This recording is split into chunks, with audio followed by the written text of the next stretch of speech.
ایسے مسلمان سے اس کے ہم پلہ لوگ ہی حد درجہ اختیار اور سوچ بچار کے بعد ٹکرے کی جرت کرتے۔ رسول اللہ علیہ وسلم کے ساتھ مشرکین کا رویہ، جہاں تک رسول اللہ علیہ وسلم کا تعلق ہے تو اللہ تعالیٰ نے آپ کو ایسا رعب اور شرف و وقار دے رکھا تھا کہ لوگ زیادتی کی جرت نہ کر پاتے تھے۔ مزید ابرہ کے آپ کو ابو طالب کی حمایت و حفاظت میں حاصل تھی، اور قریش کے ایک عظیم سردار تھے جن کی بات مانی جاتی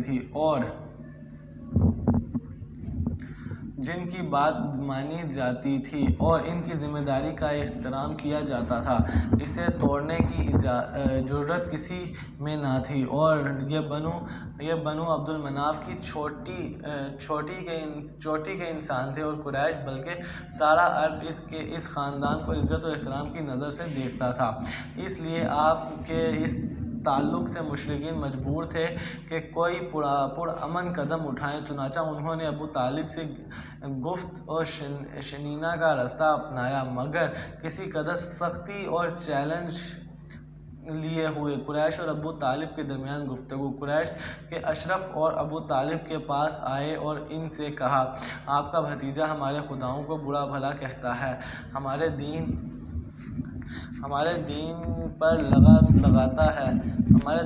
عیب لگاتا ہے، ہمیں بے وقوف ٹھہراتا ہے اور ہمارے باپ دادوں کو گمراہ کرتا ہے، لہٰذا یا تو آپ اسے روکیں یا ہمارے اور اس کے بیچ سے ہٹ جائیں، کیونکہ آپ بھی تو ہماری ہی طرح اس کے الگ دین پر ہیں، اس سے نمٹ لیں گے۔ جواب میں ابو طالب نے نرمی سے بات کی اور انہیں خوش اسلوبی سے واپس کر دیا، چنانچہ وہ واپس چلے گئے اور رسول اللہ صلی اللہ علیہ وسلم اللہ کے دین پر کھلم کھلا بند رہے، اس کی تبلیغ کرتے رہے۔ ابو طالب کو قریش کی دھمکی اور چیلنج، مگر جب قریش نے دیکھا کہ نبی کریم صلی اللہ علیہ وسلم اپنے کام اور اپنی تبلیغ میں لگے ہوئے ہیں تو وہ مزید صبر نہ کر سکے۔ انہوں نے باہم بڑی چیغ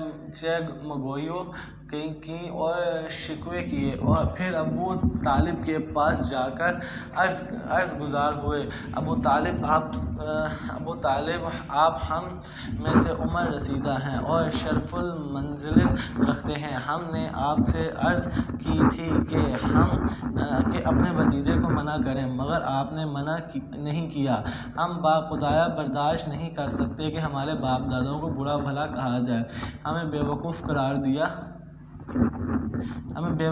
دیا جائے اور ہمارے معبودوں پر عیب لگائے جائیں، لہٰذا آپ یا تو انہیں منع کریں یا پھر ہم آپ کے اور ان کے دونوں کے مقابل اتر پڑیں گے اور اس وقت تک نہیں ٹلیں گے جب تک کہ ایک فریق کا خاتمہ نہ ہو جائے۔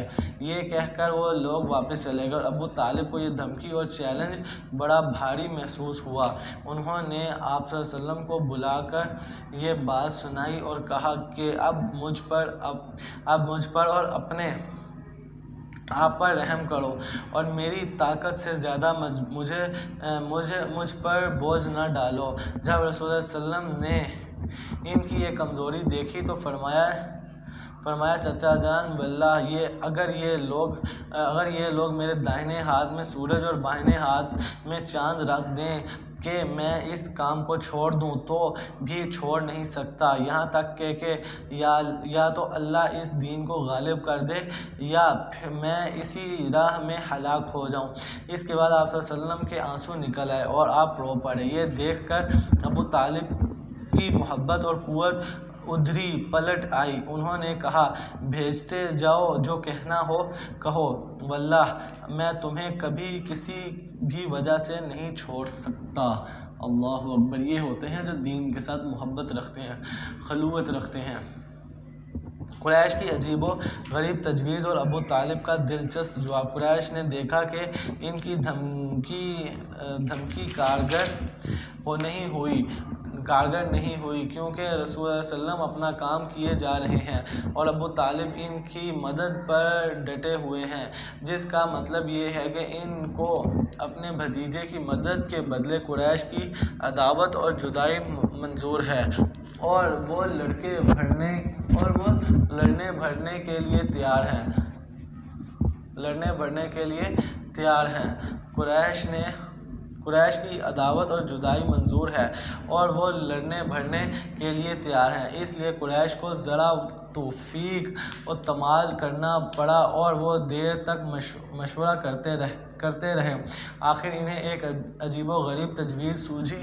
انہیں قریش میں ایک شخص عمار بن ولید تھا، بڑا خوبصورت اور بانکا نوجوان اور جوانوں کا سردار۔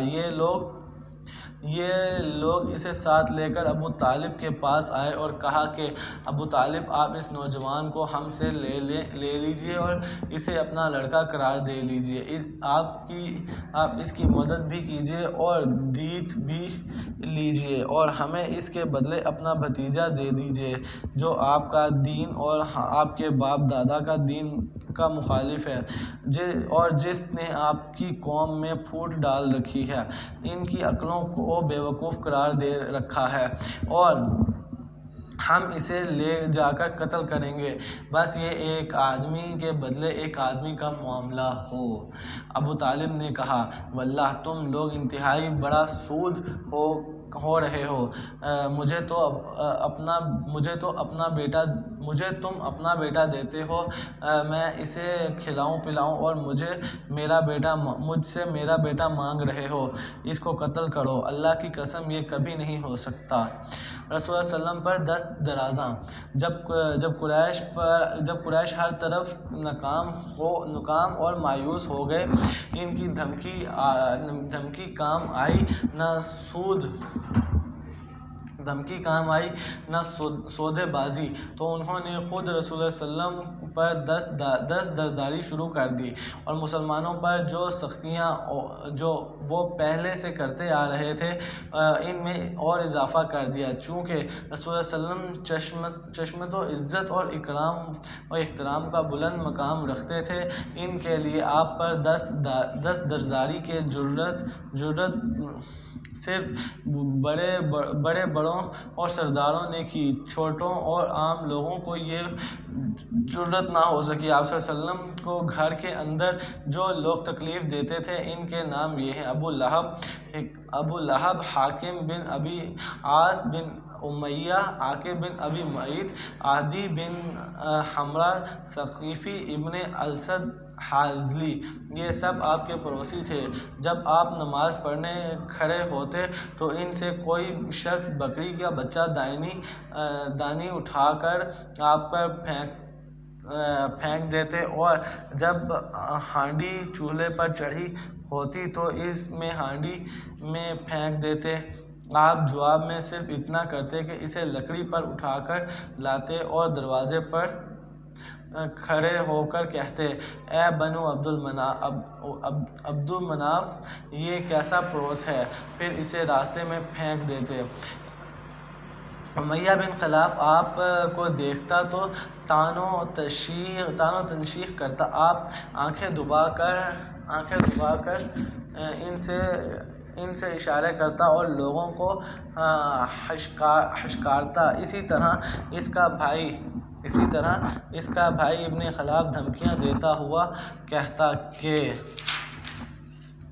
اے محمد، میرے پاس اعود نامی گھوڑے ہیں جسے روزانہ 3 صاع خوراک کھلاتا ہوں، اس پر سوار ہو کر تجھے قتل کروں گا۔ انا للہ و انا الیہ راجعون۔ بالآخر آپ صلی اللہ علیہ وسلم نے ایک بار فرمایا کہ بلکہ انشاءاللہ میں تجھے قتل کر دوں گا، اور ایسا ہی ہوا کہ احد میں آپ ہی نے اسے قتل کیا۔ ایک روز یہی ابی بن خلف ایک بوسیدہ ہڈی لایا اور اسے توڑ کر رسول اللہ صلی اللہ علیہ وسلم کے چہرے کی طرف پھینک دیا۔ ایک بار عقبہ بن ابی معیط نے آپ صلی اللہ علیہ وسلم کے پاس بیٹھ کر کچھ سنایا۔ یہ بات اس دوست ابی ابی بن خلف کو معلوم ہوئی تو اس نے عتاب کیا اور کہا کہ نبی کریم صلی اللہ علیہ وسلم کے چہرے پر جا کر تھوک آؤ۔ اس نے ایسا ہی کیا۔ ابو لہب تو پہلے ہی دن سے آپ کا دشمن تھا اور آپ کے در پہ آزاد رہا کرتا تھا۔ اس کے دو بیٹے عتیبہ اور عتبہ کے عد میں نبی کریم صلی اللہ علیہ وسلم کے دو صاحبزادیاں رقیہ اور ام کلثوم تھیں۔ ابو لہب نے دونوں بیٹوں سے کہا کہ اگر تو محمد کی بیٹیوں کو طلاق نہ دی تو میرا تمہارا آمنا سامنا حرام ہے۔ اس کی بیوی سے کہا کہ انہیں طلاق دے دو کیونکہ وہ بد دین ہو گئی ہیں، چنانچہ انہوں نے طلاق دے دی۔ ابو لہب کی یہ بیوی ام جمیل عروہ بنت حرب بھی رسول اللہ صلی اللہ علیہ وسلم کی کٹر دشمن تھی۔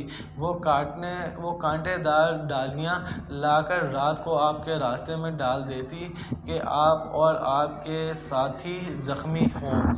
اس سورہ تبت یدا ابی لہب کے اترنے کا پتہ چلا تو ہتھیلی پر پتھر لے کر رسول اللہ صلی اللہ علیہ وسلم کی تلاش میں نکل پڑیں۔ آپ صلی اللہ علیہ وسلم خانہ کعبہ کے پاس ابو بکر رضی اللہ تعالیٰ عنہ کے ساتھ تشریف فرما تھے۔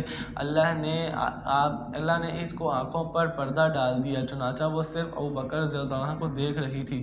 کہنے لگی تمہارے ساتھی کہاں گئے؟ مجھے معلوم ہوا کہ وہ میری ہجوم کرتا ہوں، واللہ اگر اسے پا جاؤں گی تو یہی پتھر اس کے منہ پر ماروں گی۔ سن لو کہ اے شاعرہ ہوں، سن لو میں بھی شاعرہ ہوں۔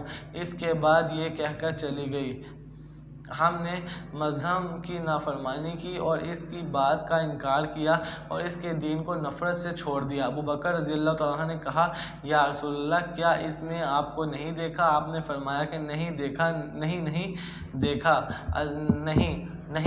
اللہ نے اس کی نگاہ پکڑ لی تھی۔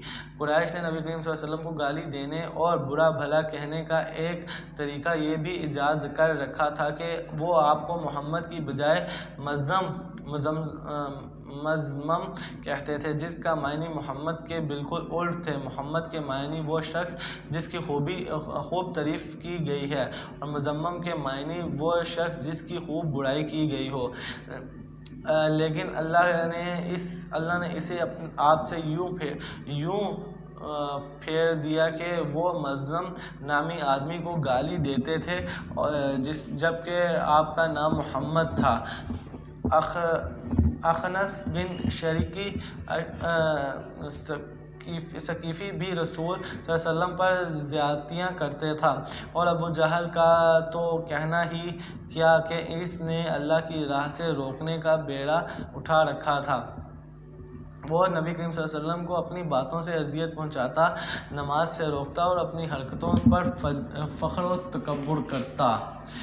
ایک روز نبی کریم صلی اللہ علیہ وسلم کو نماز پڑھتے ہوئے دیکھ لیا تو سختی پر اتر آیا اور دھمکیاں دینے لگا۔ بالآخر رسول اللہ صلی اللہ علیہ وسلم نے اسے ڈانٹ لگا دیا اور گلے کے پاس سے پکڑ کر جھنجھوڑتے ہوئے فرمایا، اولیٰ لک فاولیٰ لک ثم اولیٰ لک فاولیٰ لک، تیرے لیے خرابی دار خرابی ہے۔ اس نے کہا کہ محمد مجھے دھمکیاں دے رہے ہیں، واللہ تم اور تمہارا رب میرا کچھ نہیں بگاڑ سکتے، اس وادی مکہ کا سب سے طاقتور آدمی ہوں۔ ایک روز اس نے اپنے ساتھیوں سے کہا کہ محمد تمہارے سامنے اپنا چہرہ مٹی پر رکھتا ہے۔ انہوں نے کہا ہاں۔ اس نے کہا، لات و عزیٰ کی قسم، اگر میں نے اسے دیکھ لیا تو اس کی گردن روند دوں گا اور اس کا چہرہ مٹی پر رگڑ دوں گا۔ اس کے بعد اس نے رسول اللہ صلی اللہ علیہ وسلم کو نماز پڑھتے دیکھ لیا اور اس ذمم میں چلا کہ آپ کی گردن رونٹ دے گا، لیکن لوگوں نے اچانک کیا دیکھا کہ وہ ایڑی کے بل پلٹ رہا ہے اور دونوں ہاتھوں سے بچاؤ کر رہا ہے۔ لوگوں نے کہا کہ ابو الحاکم تمہیں کیا ہوا ہے؟ کہنے لگا کہ میرے اور اس کے درمیان آگ کی ایک خندق ہے اور ہولناکیوں اور پروں کی بازو ہیں۔ آپ نے فرمایا کہ اگر وہ میرے قریب آتا تو فرشتے اس کا ایک ایک عضو چاک لیتے۔ اسی میں بدبختی عقبہ بن ابی معیط کے حصے بھی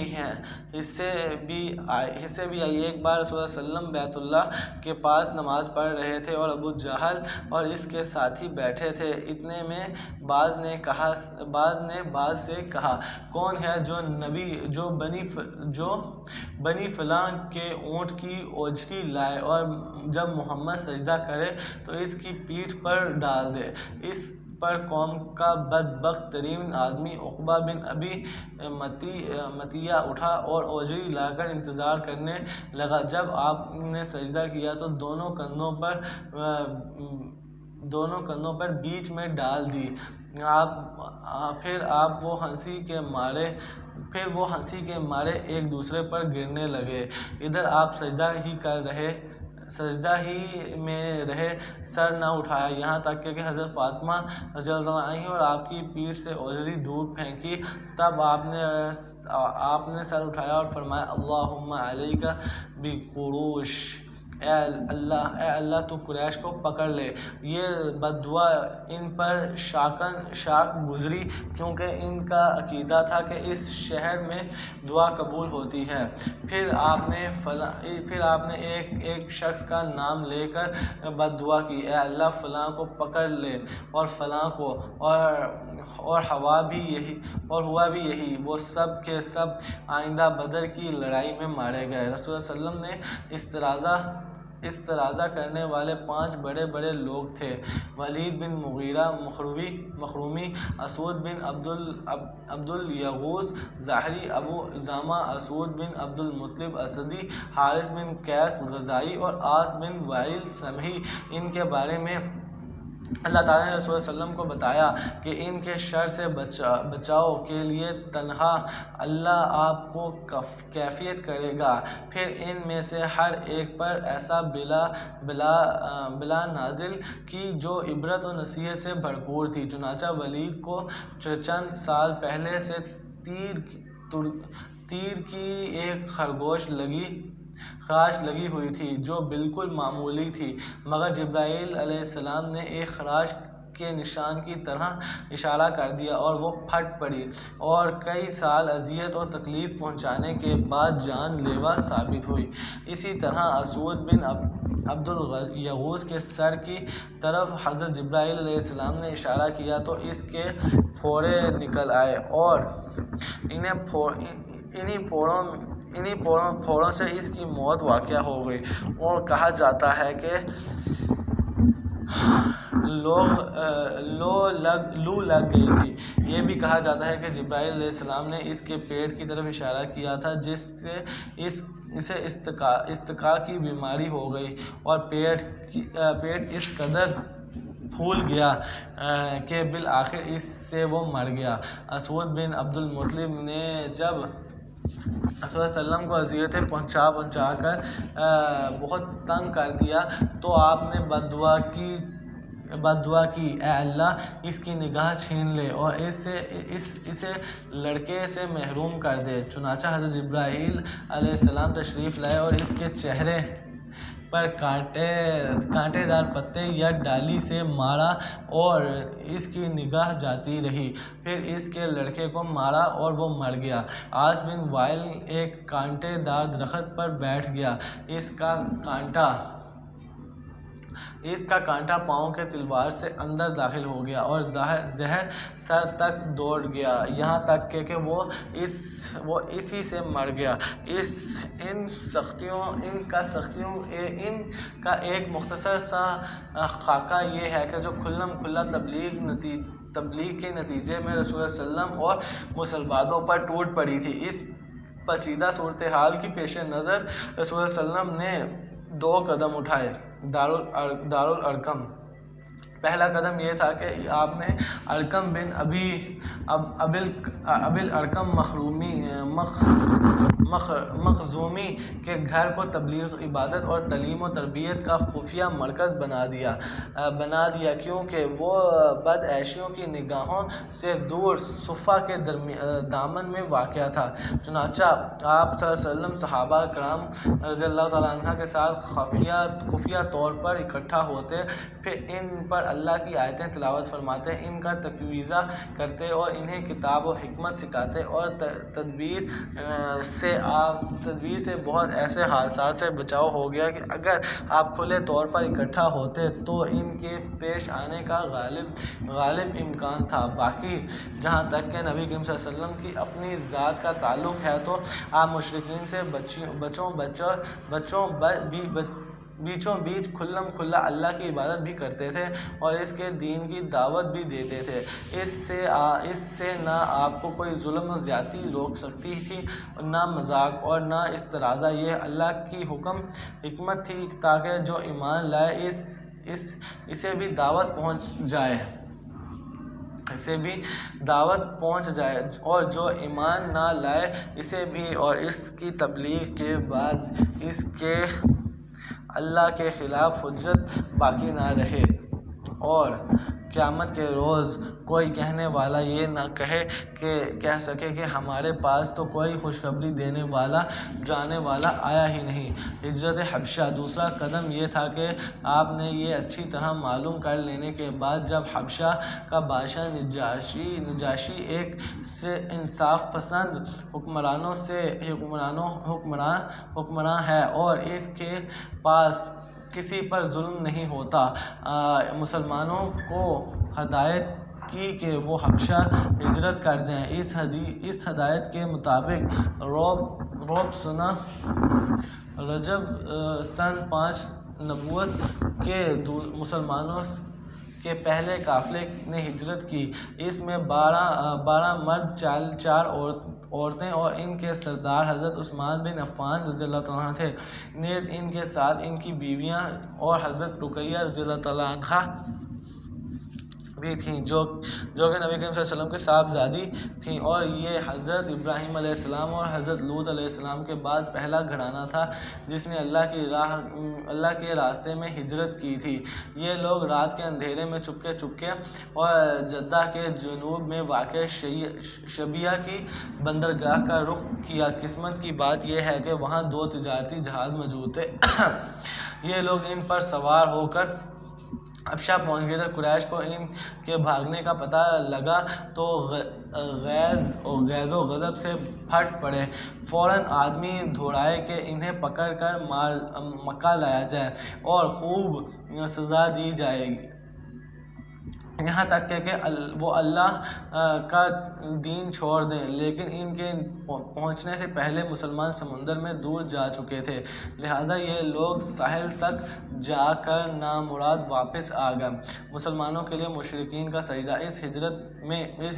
اس ہجرت کے کوئی 2 مہینے بعد رمضان سن 5 ہجری میں نبوت میں ایک روز رسول اللہ صلی اللہ علیہ وسلم مسجد حرام تشریف لائے۔ اس واقع کعبہ کے آس پاس قریش کے بہت سارے لوگ جمع تھے، ان میں سے سردار کو بڑے لوگ بھی تھے۔ سورہ نجم بھی ابھی تازہ اتاری تھی۔ آپ نے ان کے درمیان اچانک کھڑے ہو کر اس کی تلاوت شروع کر دی۔ ایسا نفس کلام انہوں نے کبھی نہ سنا تھا، یہ بھی اچانک کانوں سے ٹکرایا تو انہیں خود کر دیا اور وہ دم بخود ہو کر سنتے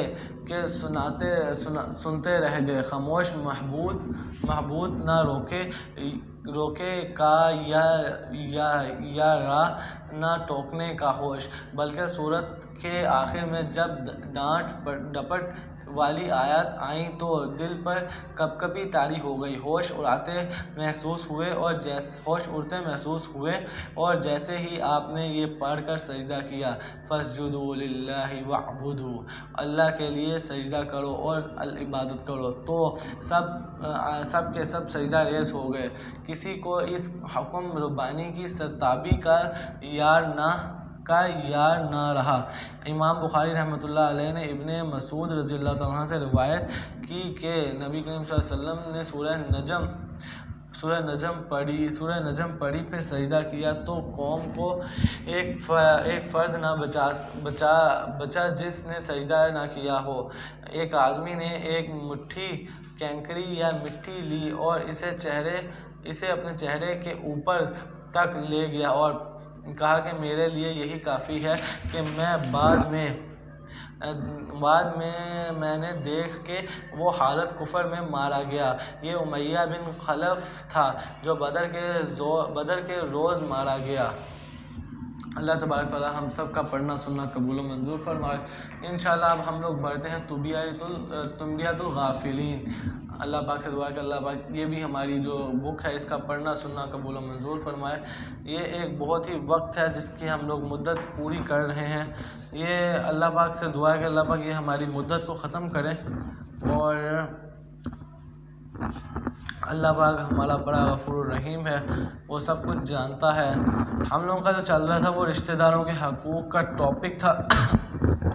انشاءاللہ اس کو پڑھتے ہیں۔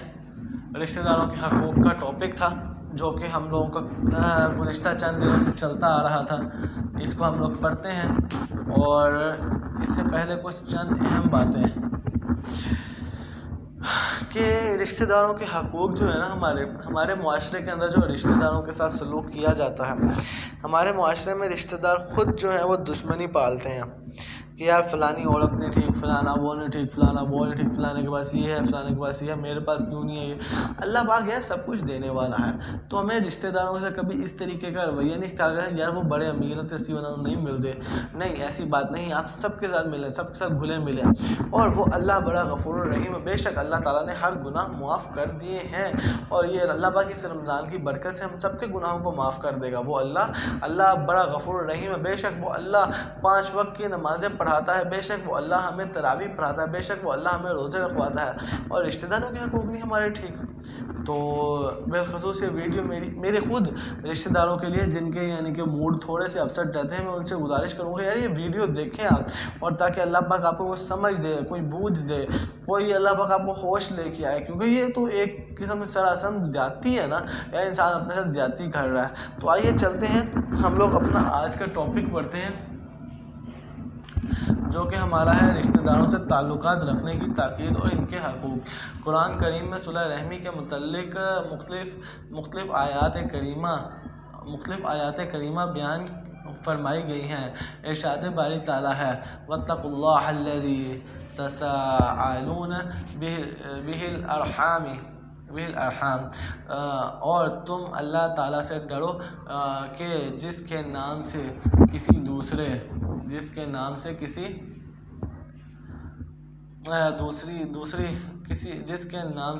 سے سوال کیا کرتے ہو۔ مطلب یہ ہے کہ اس پروردگار سے ڈرو کہ جس کے نام سے اپنی ضروریات پوری کرتے ہو، اور رشتہ داروں سے تعلق منقطع کرنے سے بچو۔ اسی طرح دوسری جگہ ارشاد فرمایا وَآتِ ذِی الْقُرْبَىٰ حَقَّهُ، اور رشتہ داروں کا حق دیا کرو۔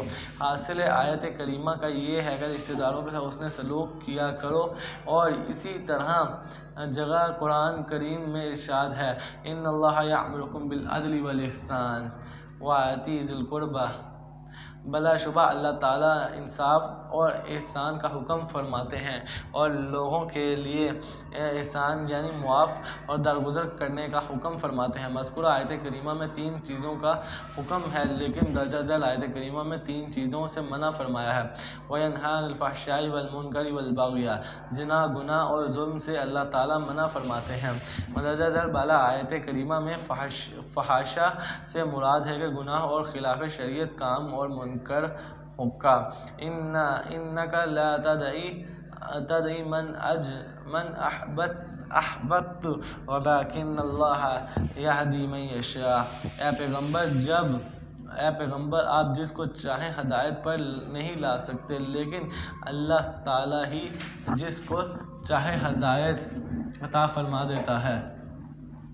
لعنت خداوندی کا مستحق۔ اللہ تعالیٰ نے مندرجہ ذیل آیت کریمہ میں حسن سلوک کرنے اور صلح رحمی کے اختیار کرنے کی تاکید فرمائی ہے، اور ارشاد باری تعالیٰ ہے فَهَلْ عَسَيْتُمْ إِن تَوَلَّيْتُمْ أَن تُفْسِدُوا فِي الْأَرْضِ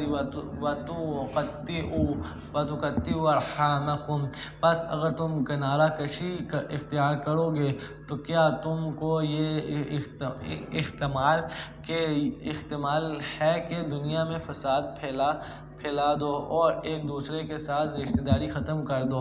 کہا جاتا ہے کہ جس وقت اللہ تعالیٰ نے رشتہ داری کے سلسلے میں پیدا فرمایا تو ارشاد فرمایا کہ میں رحمان ہوں اور تو رحم ہے، اور جو تجھے کاٹ ڈالے گا یعنی رشتہ دار ختم کرے گا میں اس کو کاٹ ڈالوں گا، اور جو تجھ کو ملائے گا یعنی رشتہ داری قائم رکھے گا میں اس کو ملاؤں گا، یعنی میں اس سے تعلق قائم رکھوں گا۔ نقل کیا گیا ہے کہ رحم عشرہ کے ساتھ متعلق، اور وہ رات دن یہ آواز لگاتا ہے اے خدا جو شخص مجھ کو ملاتا ہے تو اس کو ملا، اور جو شخص مجھ کو کاٹتا ہے اس کو کاٹ ڈال، یعنی جو شخص رشتہ داری ختم کرے گا تو اس کے بدلہ لیا جائے گا۔ اللہ اکبر۔ مطلب ہے کہ چیز جو کہ شریعت میں ناجائز قرار دی گئی اور بغا کے معنی ہے زیادتی اور ظلم۔ پھر ارشاد باری تعالیٰ ہے یعظکم لعلکم تذکرون، یعنی اللہ تعالیٰ تم کو نصیحت فرماتے ہیں تاکہ تم نصیحت قبول کرو۔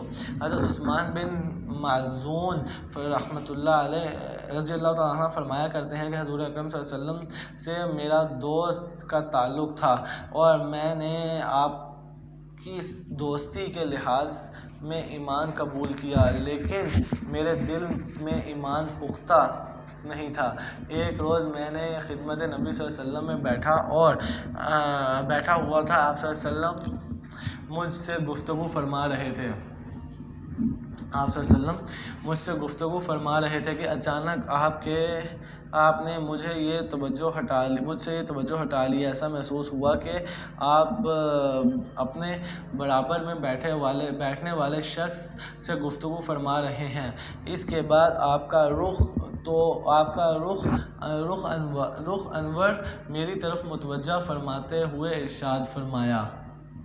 ارشاد فرمایا کہ میرے پاس حضرت جبرائیل علیہ السلام تشریف لائے تھے، اور انہوں نے مجھ کو یہ آیت کریمہ سنائی ان اللہ یأمرکم بالعدل والاحسان وایتاء ذی القربی۔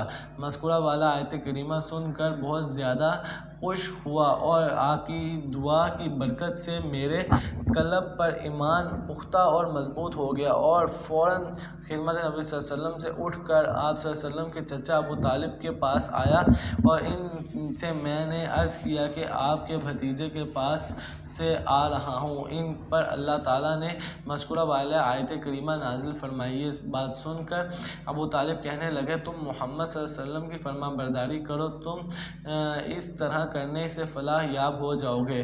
خدا کی قسم میرا بھتیجا اخلاق فاضلہ کی تعلیم دیتا ہے، وہ سچا ہو یا نعوذ باللہ جھوٹا، لیکن بات سچی کہہ رہا ہے، اور تم لوگوں کو وہ خیر خواہی کی تعلیم دیتا ہے اور بھلائی کامیابی کے راستے کی تبلیغ کرتا ہے۔ جس وقت حضرت نبی کریم صلی اللہ علیہ وسلم کو یہ بات معلوم ہوئی تو آپ کو اپنے چچا ابو طالب کے ایمان قبول کرنے کی امید قائم ہو گئی۔ چنانچہ رسول کریم صلی اللہ علیہ وسلم نے ان کے پاس پہنچ کر اسلام کی دعوت پیش فرمائی، جس پر یہ آیت کریمہ نازل ہوئی۔ حضرت حسن بصری فرماتے ہیں کہ جس وقت لوگ علم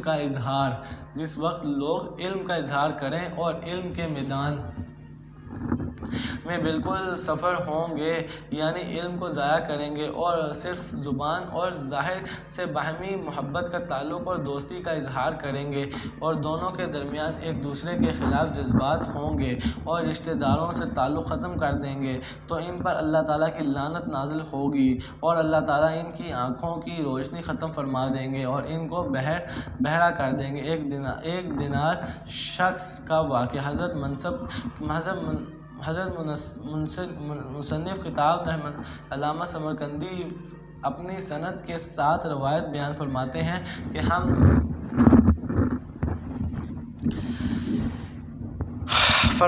کہ ہم لوگوں کے پاس مکہ مکرمہ میں ملک خراسان کا ایک بہت نیک اور دیانتدار شخص تھا جس کے پاس لوگ امانتیں رکھوایا کرتے تھے۔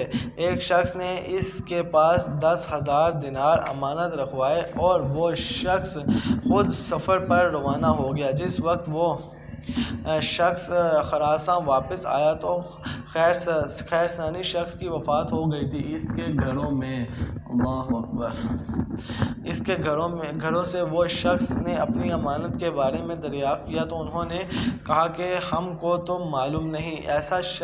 اس شخص نے مکہ مکرمہ کے تمام علماء کرام اور فقہاء اعظم سے اس مسئلے میں دریافت کیا کہ میں فلاں بن فلاں کے پاس 10,000 دینار بطور امانت رکھے تھے، اب اس کا انتقال ہو گیا۔ جس وقت میں اس شخص کو اس کے اہل خانہ سے امانت واپس مانگی تو وہ کہتے ہیں کہ ہم تو اس کے بارے میں کچھ معلوم نہیں، آپ حضرت فتویٰ جاری فرمائیں کہ اب میں کیا کروں اور اس معاملے میں فتویٰ کیا ہے۔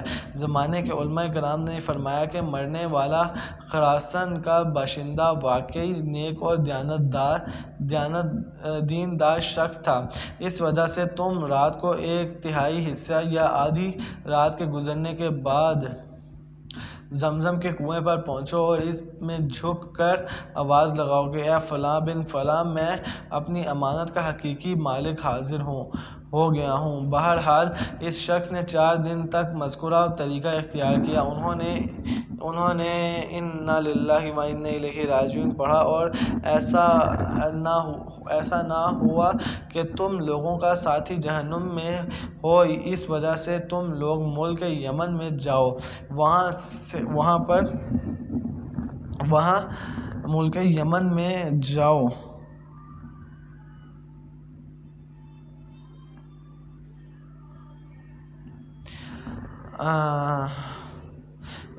اس وادی کا نام پرحوت ہے جس میں ایک کنواں ہے، اس میں رات کا تنہائی حصہ آدھا حصہ گزرنے کے بعد جھانک کردہ ہی آواز لگانا، اے فلاں بن فلاں، امانت کا اصل مالک آ گیا ہوں۔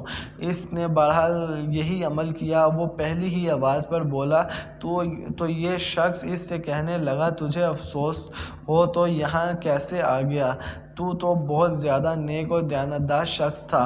کہنے لگا کہ میرے خاندان کے کچھ لوگ خراسان میں رہتے ہیں، میں نے ان سے تعلق ختم کر رکھا تھا یہاں تک کہ میرا انتقال ہو گیا، تو اب میں اس وجہ سے پکڑا گیا ہوں اور میں یہاں تک پہنچ گیا۔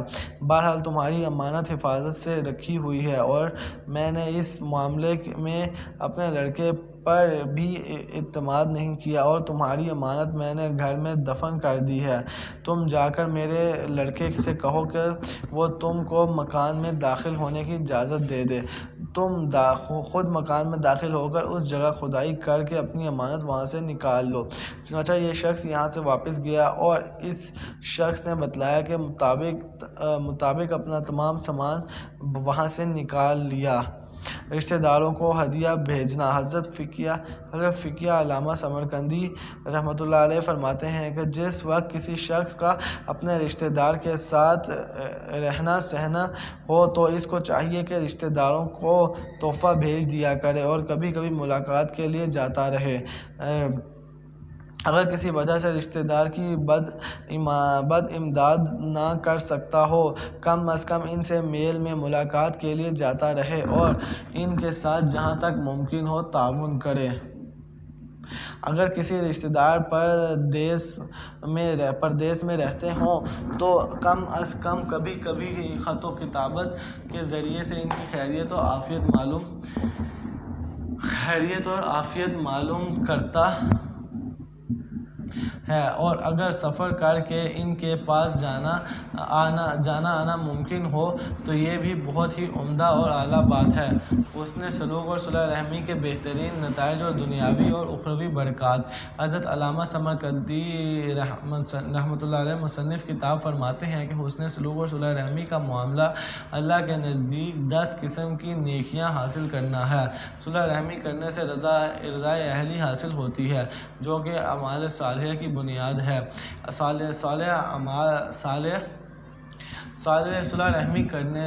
صلہ رحمی کرنے سے رشتہ داروں کو خوشی ہوتی ہے، اور فرمان نبی صلی اللہ علیہ وسلم کے مطابق سے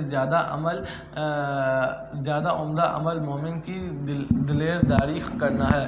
صلہ رحمی سے فرشتے خوش ہوتے ہیں، مسلمانوں کی طرف سے صلہ رحمی پسند کی جاتی ہے۔ صلہ رحمی کرنے سے شیطان ملعون ہو جاتا ہے،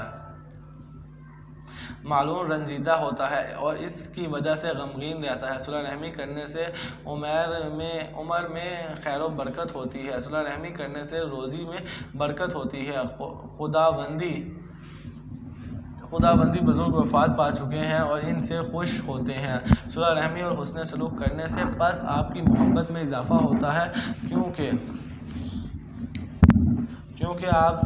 ایک دوسرے کی امداد کرنے سے آپس میں تعلقات خوشگوار ہوتے ہیں۔ انسان کے مرنے کے بعد بھی صلہ رحمی کا ثواب ملتا رہتا ہے، کیونکہ جب عزیز و اقارب کو مرنے والے کے حسن معاملات اور احسانات کی یاد آئے گی تو وہ اس کے واسطے دعا مانگیں گے۔ قیامت کے دن عرش الہی میں رہنے والے خوش نصیب۔ حضرت انس بن مالک فرماتے ہیں کہ 3 خوش نصیب شخص قیامت کے دن عرش الہی کے نیچے سائے میں ہوں گے۔ سب سے پہلے تو صلہ رحمی کرنے والا شخص، اس کی زندگی میں خیر و برکت آئے گی، اللہ اکبر، خیر و برکت ہوتی ہے، اور اس کی روزی میں اضافہ ہوتا ہے، اور اس کی قبر میں وسعت پیدا کر دی جاتی ہے۔ دوسری وہ خاتون جس کا شوہر یتیم بچوں کو چھوڑ کر فوت ہو گیا، اور یہ خاتون ان کی دیکھ بھال اور نگرانی کرتی، اور یہاں تک کہ اللہ تعالیٰ نے ان بچوں کی پرورش کر دی ہو، اور وہ شخص جس نے کھانا بنایا اور اس غریب و غربا اور مسکین کی دعوت کی، 2 مبارک قدم۔ حضرت حسن بصری رحمۃ اللہ علیہ سے نقل، اور حضرت رسول اکرم صلی اللہ علیہ وسلم نے ارشاد فرمایا کہ اللہ تعالیٰ کو بندے کے 2 قدم سے زیادہ کوئی قدم پسند نہیں۔ ایک تو قدم جو نماز کے فرض کے ادا کرنے کے واسطے چلتا ہے، اور دوسرا وہ قدم جو کہ کسی عزیز و اقارب سے ملاقات کے لیے انسان اٹھاتا ہے۔ روزی میں خیر و برکت والی باتیں۔ کہا جاتا ہے کہ 5 چیزیں جو شخص ان پر ہمیشہ پابند رہے گا تو اس شخص کے نیک اعمال میں پہاڑوں کی مانند اضافہ کیا جائے گا۔ اللہ تعالیٰ اس کی روزی میں برکت اور وسعت پیدا فرماتا ہے۔ پہلا وہ شخص جو کہ صدقہ ادا کرنے کی پابندی کرتا ہے، چاہے وہ صدقہ ہو یا زیادہ۔ دوسرا وہ شخص جو لوگوں کے ساتھ حسن سلوک اور صلہ رحمی کرتا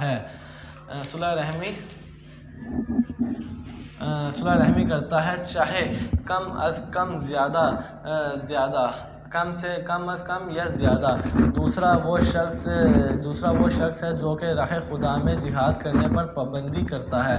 چوتھا وہ شخص جو کہ وضو پابندی سے رکھتا ہے اور ہمیشہ وضو رکھتا ہے اور پانی استعمال سے فضول خرچی نہیں کرتا۔ پانچواں وہ شخص جو کہ ماں اور باپ کی فرما برداری کرتا ہے اور اس عمل پر ہمیشہ کاربند رہتا ہے۔ پڑوسی کے حقوق قرآن و حدیث کی روشنی میں نظر میں، یعنی کہ اب ہم لوگ پڑھ رہے ہیں پڑوسی کے حقوق، یعنی کہ جو ہمارے پڑوسی کے حقوق ہیں وہ ہم لوگ قرآن و حدیث کی روشنی میں پڑھ رہے ہیں۔ انشاءاللہ یہ ہم لوگ کا آخری ٹاپک ہوگا پڑوسی کے حق، یعنی کہ جو ہمسایوں کے حقوق ہیں قرآن و حدیث کی روشنی میں۔ مختصر سا کر کے اس کو پڑھیں گے انشاءاللہ، جتنا اس کا پڑھا جا سکا ہم لوگ اس کو پڑھتے ہیں۔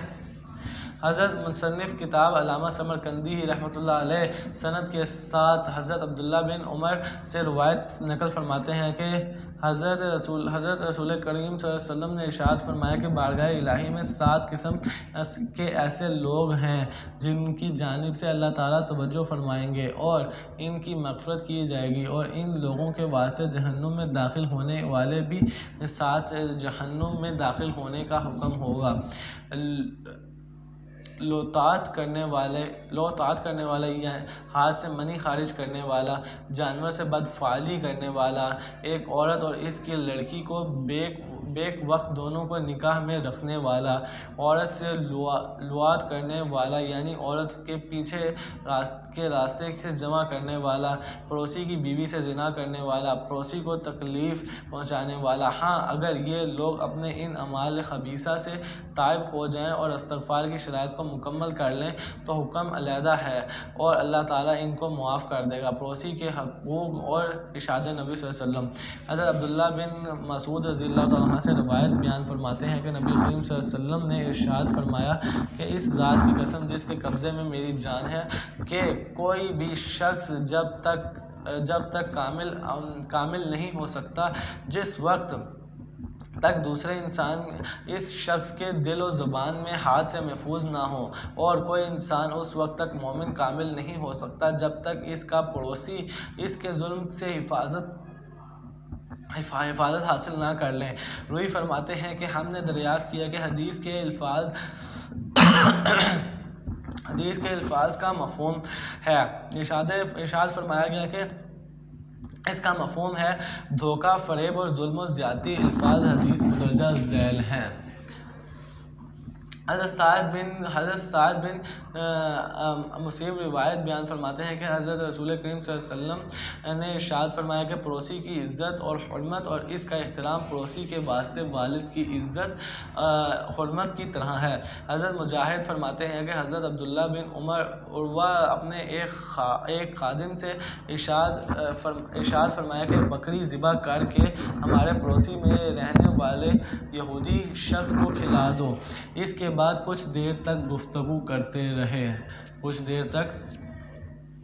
گفتگو کرنے کے بعد فرمایا تم بکری ذبح کرنے کے بعد ہمارے پڑوسی میں رہنے والے یہودی کو ضرور کھلانا۔ یہ سن کر خادم نے عرض کیا کہ حضرت آپ تو ہم کو یہودی پڑوسی کی وجہ سے پریشانی میں ڈال دیا ہے۔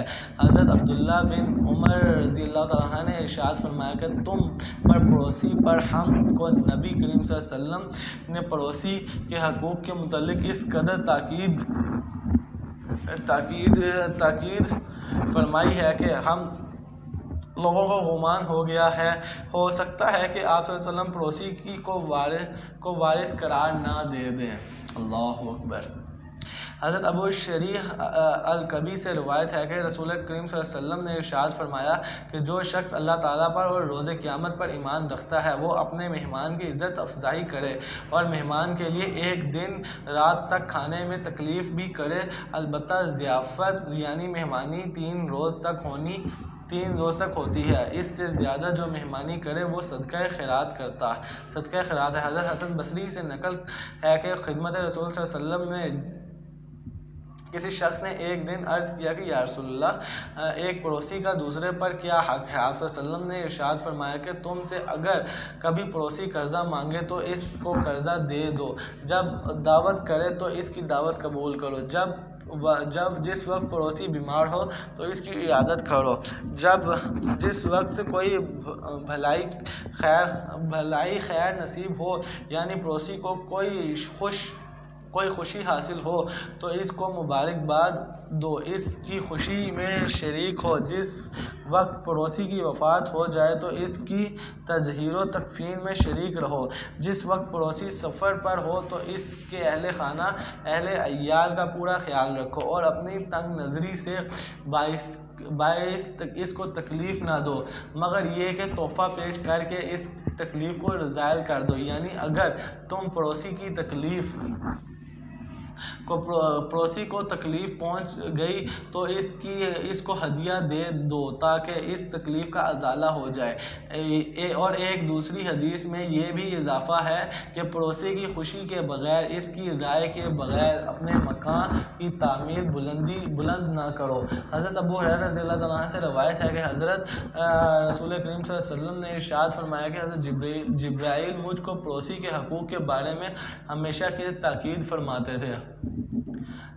فرماتے رہے، یہاں تک کہ مجھ کو خیال ہو گیا کہ ایسا نہ ہو کہ حضرت جبرائیل کو مجھ کو پڑوسی کے وارث ہونے کا حکم فرما دے۔ اور حضرت ابو ہریرہ رضی اللہ تعالیٰ عنہ سے بھی روایت ہے کہ مجھ کو حضور کریم صلی اللہ علیہ وسلم نے ارشاد فرمایا کہ اے ابو ہریرہ رضی اللہ تعالیٰ عنہ، تم حرام اشیاء سے پوری طرح خود کو بچا لو اور اس طرح تم لوگوں سے زیادہ دیندار بن جاؤ گے، اور تم قناعت اختیار کرو، اسی طرح کامل بن جاؤ گے، اور ہنسو کم کیونکہ زیادہ ہنسنا قلب پاک کو مراد دیتا ہے۔ پڑوسی کے حقوق قرآن کی روشنی میں پڑوسی کے حقوق کے بارے میں مختلف آیات کریمہ نازل ہوئی ہیں جن میں پڑوسی کے حق ادا کرنے سے متعلق احکام بیان فرمائے گئے ہیں۔ ارشاد باری تعالیٰ وَاعْبُدُوا اللَّهَ وَلَا تُشْرِكُوا بِهِ شَيْئًا وَبِالْوَالِدَيْنِ إِحْسَانًا وَبِذِي الْقُرْبَى وَالْيَتَامَى وَالْمَسَاكِينِ وَالْجَارِ ذِي الْقُرْبَى وَالْجَارِ الْجُنُوبِ وَالصَّاحِبِ الْجُنُوبِ وَابْنِ السَّبِيلِ مَا مَلَكَتْ أَيْمَانُكُمْ إِنَّ اللَّهَ لَا يُحِبُّ مَا كَانَ مُخْتَالًا فَخُورًا۔ اور اللہ تعالیٰ کی عبادت کرو اور اس کے ساتھ کسی کو شریک نہ قرار دو، اور والدین کے ساتھ حسن سلوک کرو، اور رشتہ داروں کے ساتھ، اور یتیمی اور فقیروں، اور پڑوسی نزدیک والوں، اور پڑوسی اجنبی اور قریب بیٹھنے والوں، اور مسافروں کے ساتھ، اور غلاموں باندیوں کے ساتھ۔ آیت کا مفہوم کریم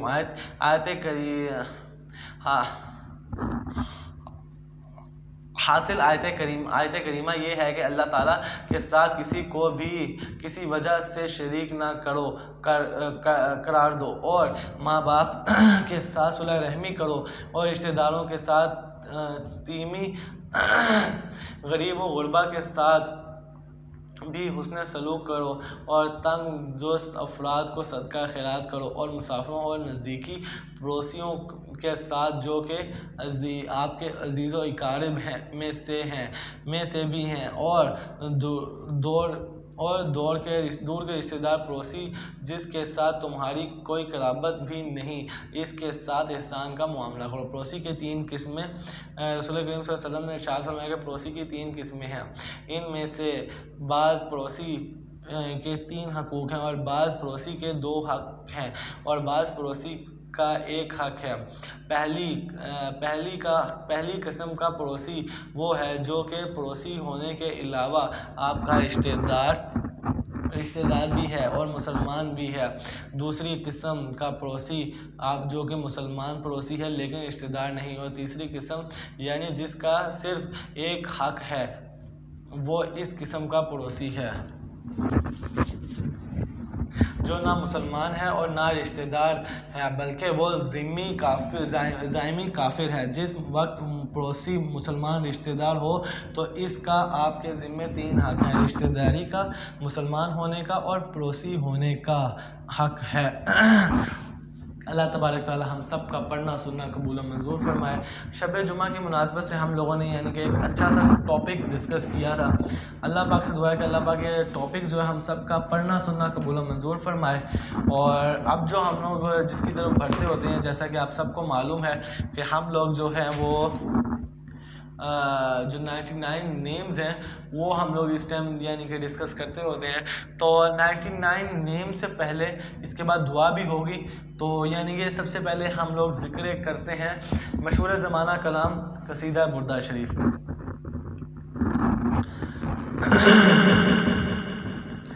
نشست کا باقاعدہ اہتمام ہوا چلتا ہے اور اس کے ساتھ بھی جیسا کہ آپ لوگوں کو بتایا گیا شب جمعہ ہے، نیمہ شب جمعہ اور نیمہ شب توبہ رات ہے اور 24 میلاد ہے رمضان المبارک کی. تو مشہور زمانہ کلام قصیدہ بردہ شریف پیش کرنے کی حق حاصل کرتا ہوں. بسم اللہ الرحمن الرحیم. جہاں پہ اللہ بات کا اظہار ہے وہاں پہ مل کے میرے ساتھ پڑھیے گا. تو بسم اللہ کرتے ہیں. سحر کا وقت تھا معصوم کلیاں مسکراتی، سحر کا وقت تھا معصوم کلیاں مسکراتی تھی، ہوائے خیر مقدم کے ترانے گنگناتی تھی. ابھی جبریل بھی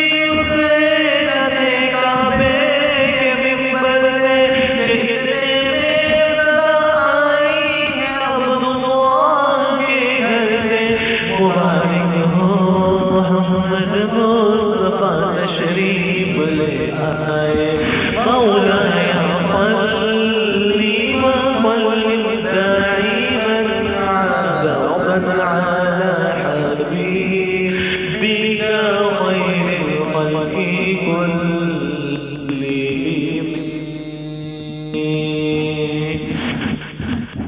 مولایا صلی وسلم دائما ابدا على حبيبك خير الخلق كلهم.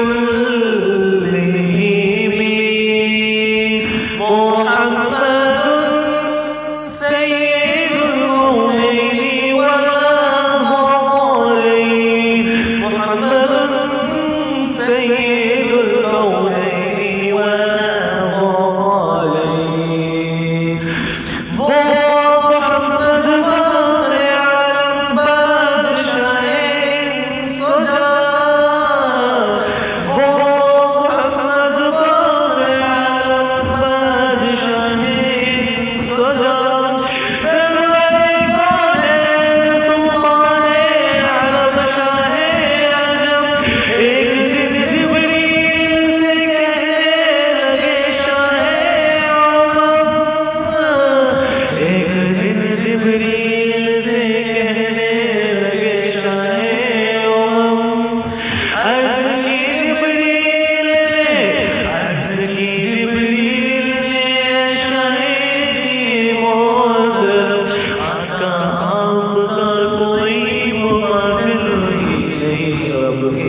صلی وسلم نہ کوئی آپ جیسا ہے نہ کوئی آپ جیسا تھا.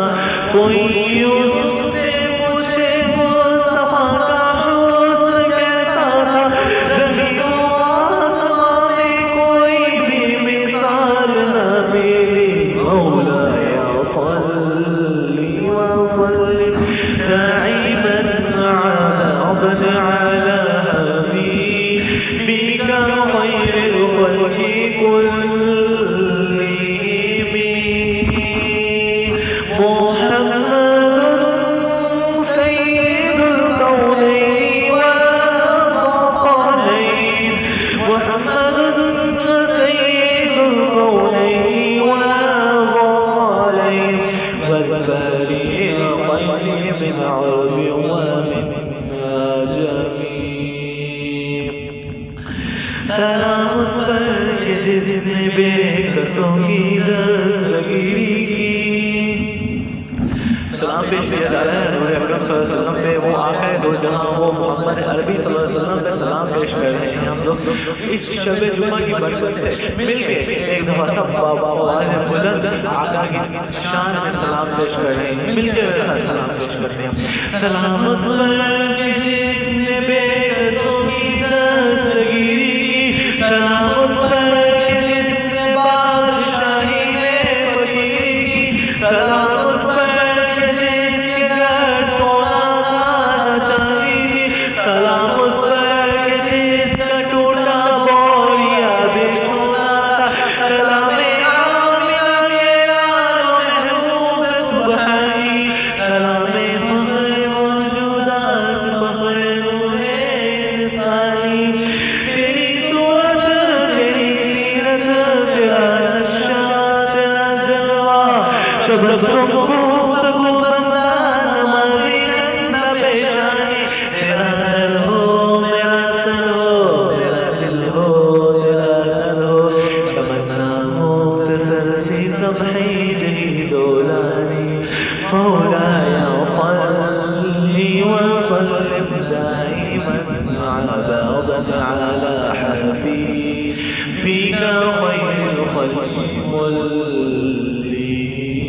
یہ تھا کہ قصیدہ بردہ شریف مشہور زمانہ کلام تھا جو کہ 6 صدی ہجری میں تحریر کیا جا چکا تھا، جو کہ ہر محفل کی زینت ہوتی تھی، اور ہماری آج شب جمعہ کی نسبت سے ہم لوگوں نے اس کو اپنے اس میں شامل کیا کہ یار قصیدہ بردہ شریف ایک پہچان ہے جو کہ ہمیں پڑھنا چاہیے۔ تو جیسا کہ ہم لوگ کی نشر کا اہتمام ہونے کو قریب ہے اور دعا کے کلمات سے ہم اس نشر کا اہتمام کریں گے۔ 99 name of Allah۔ بسم اللہ الرحمن الرحیم۔ یا من هو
ہماری بارگاہ میں ہم التجا کرتے ہیں، ہماری دعاؤں کو قبول و منظور فرما۔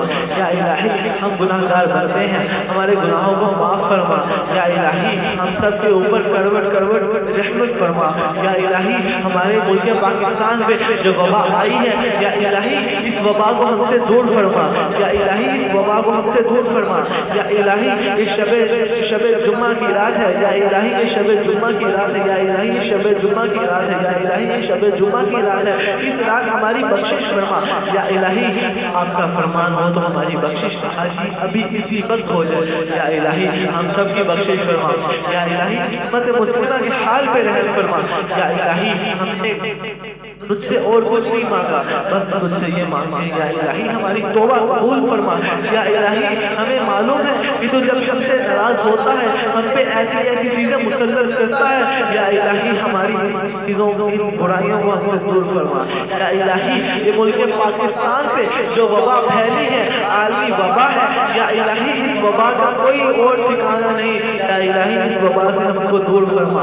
یا الہی ہر بیماری کو پیدا کرتا ہے، یا الہی الہی ہر بیماری کو پیدا کرتا ہے، یا الہی ہر بیماری کو شفا تو بناتا ہے، یا الہی ہر بیماری کو نے دوا بنائی ہے، یا الہی پھر اس کورونا کی وبا کی بیماری کی دوا کیوں نہیں بنائی؟ یا الہی دوائی بنا، یا الہی دوا بنا، اس بیماری کو ہم سے دور فرما، یا الہی ہم اور نہیں برداشت کر سکتے، اس بیماری کو ہم سے دور کر، یا الہی ہم گناہگار بنتے ہیں، ہماری توبہ قبول فرما، یا الہی ہم تیری چوکھٹ پہ بھکاری بن کے آئے ہیں، یا الہی ہماری توبہ قبول فرما، یا الہی شب جمعہ کی رات ہے، یا الہی اس شب جمعہ کی برکت سے ہماری توبہ قبول فرما دیجیے، یا الہی ہم گناہگار بنتے ہیں، ہم سے اور امتحان نہ لے، یا الہی ہم تھک چکے ہیں، ہماری آزمائش اور نہ لے، ہمارے گناہوں کو معاف فرما دیجیے، یا الہی ہم سب کے گناہوں کو معاف فرما دیجیے۔ الہی دے چوکھٹ پہ بھکاری بن کے آیا ہوں، سراپا ایک سونا دامت ساتھ لایا ہوں، اللہ کرتا ہوں یا رب میں گناہگار ہوں، توبہ قبول ہو، یہاں پہ شرم پار ہوں، توبہ قبول ہو، میری توبہ قبول ہو، اللہ کرتا ہوں میری توبہ قبول ہو، یا الہی تیری چوکھٹ پہ بھکاری بن کے آیا ہوں، یا الہی اس کملی والے محمد کے صدقے ہمارے گناہوں کو معاف فرما، یا الہی تیرے سامنے ہاتھ اٹھائے کھڑے ہیں، یا الہی جو اس ناشن کو دیکھ رہے ہیں، یا الہی ان سب کے ہاتھوں کو خالی نہ جانے دے، یا الہی ہمارے ہاتھ کو بھر دے، یا الہی ہم سب کے گناہوں کو بخش دے، یا الہی ہمیں ان پاک راتوں میں سے پاک رات نصیب فرما دے،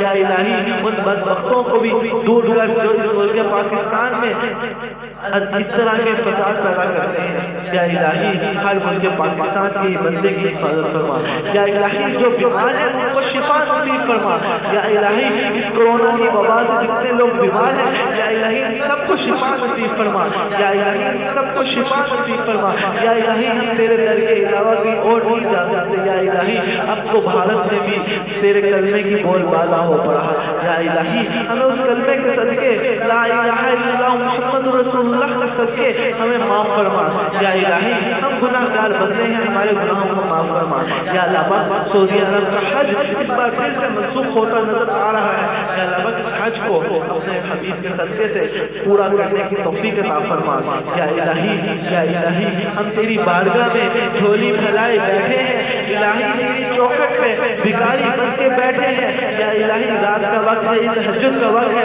اس تہجد کے وقت میں تو اپنے بندوں کی دعا سنتا ہے، یا الہی ہماری بھی دعا سن لے، ہمارے گناہوں کو بھی معاف فرما دے، یا الہی The Bluetooth device is ready to pair. یا الہی یہ شب جمعہ کی دعا ہے، یا الہی یہ شب جمعہ کی برکت سے ہمارے گناہوں کو معاف فرما دے، یا الہی ہمیں اور کچھ نہیں چاہیے، بس تو چاہیے، تو چاہیے، بس تو ہی چاہیے، یا الہی تو بڑا غفور رحیم ہے، ان اللہ علی کل شیء قدیر، بے شک اللہ تعالیٰ ہر چیز پر قادر ہے، بے شک اللہ تعالیٰ توبہ قبول کرنے والا ہے، اللہ تعالیٰ آپ نے ہی فرمایا تھا کہ بندہ ایک بار گناہ کرے تو توبہ کرے، بار بار گناہ کرے تو بار بار توبہ کرے، میں توبہ قبول کرنے والا ہوں، الہی میری توبہ قبول فرما، اس آپ شرمسار ہوں، گناہوں سے بھر چکا ہوں، یا الہی میری توبہ کو قبول فرما، اس امت مسلمہ کے حال پہ رحم فرما، یا الہی سب کی توبہ کو قبول فرما، مرتے ہوئے کلمہ طیبہ لا الہ الا اللہ محمد رسول اللہ نصیب فرما، یا الہی سب کے گناہوں کو معاف فرما، حق لا الہ الا اللہ محمد رسول اللہ وصلی اللہ تعالی علی خیر خلقہ محمد وعلی آلہ وصحبہ برحمتک یا ارحم الراحمین۔